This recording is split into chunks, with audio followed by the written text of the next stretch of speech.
So, what happens when one of the most creative video game franchises of all time clashes with an animation studio that has an MO for creating mediocre moneymakers?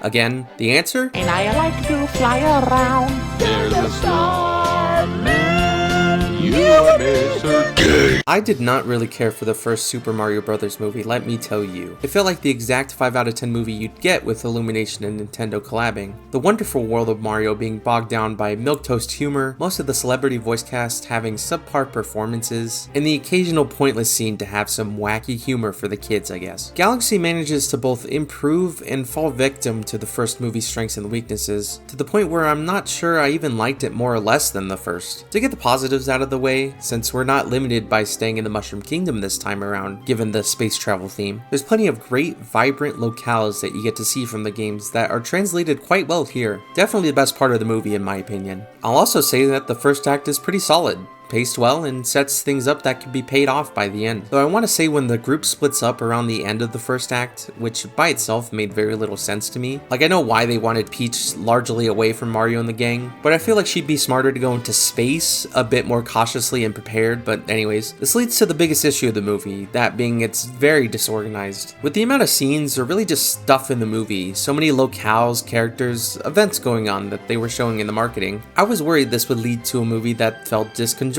And I was largely right. I could see why they'd maybe want to do that. The Galaxy games themselves don't really have a connective theme with the places you go to and explore, or really a story that doesn't boil down to rescue Peach from Bowser, but we're in space this time, it's cool. It's more about the player exploring these vast cosmic worlds, and it works to great effect there, because you're actually playing through it. In a way, that's the real story being told in these games. But surprise, surprise, this doesn't translate well into an art medium where you can't interact with things like a video game does. And with a movie, especially mainstream ones like this, there's gotta be a stronger emphasis on characters, their motivations, and a story that's structurally sound. While it's maybe not as bad as other Illumination movies, there's a lot of scenes here that simply exist to pad the runtime out. There's about 4 or 5 times the amount of those scenes that, like, the first movie had with that stupid dog and the shenanigans that happened in that scene. But scenes like this are just filler at the end of the day. Why is Peach fighting off these gangs of ninjas just to talk to Wart? I don't know, because we needed an action scene that's justified very weakly in the movie to happen.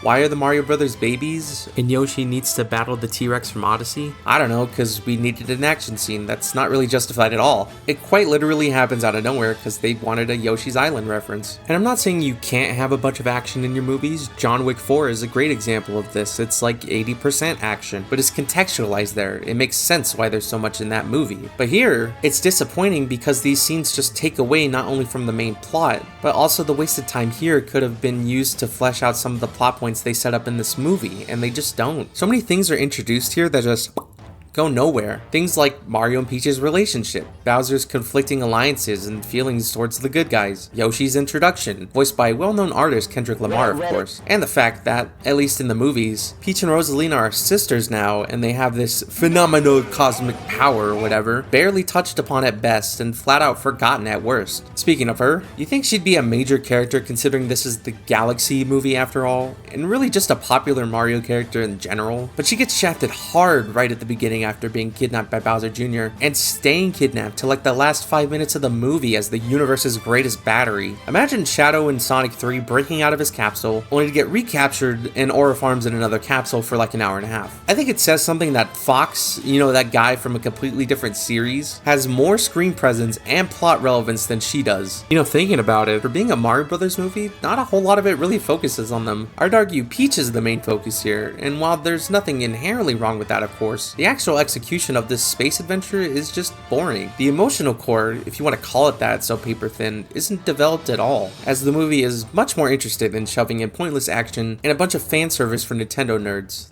So, you know, like me. And I'm not gonna act like I hated all of it, because I didn't. Of course I had a big old grin when there was a visual nod to games I love, or the score absolutely going ham with musical references and Mario leitmotifs, or Bowser just being a great dad like he is in the games, or the Mr. Game & Watch cameo that shockingly wasn't spoiled by Illumination themselves. But putting my Nintendo biases aside, it's still disappointing to see all this work, all this attention to detail put only in the spectacle, culminating to a movie that is painfully average to me. And you know it sucks because because they're not going to change the formula. They don't need to. This movie is going to make all the money in the world because it's Mario, so why even need to change it, you know? But it's the fact that they could do better, which you can see glimpses here or there of something that can be better and choose not to. That's truly the disappointing part for me. Is Galaxy worse than the first one? Honestly, I'm still not sure. There's stuff in Galaxy that I enjoyed more than the first. I just think in general I was more focused and engaged, but it also has equally just as many things that disappoint me. I guess they're about on par for each other for different reasons personally. Let's just hope next time around Illumination is willing to try to make a good movie like they used to in the distant past of 2010, and Daisy isn't another princess victim of Mario characters being shelved immediately, but I'm not holding my breath.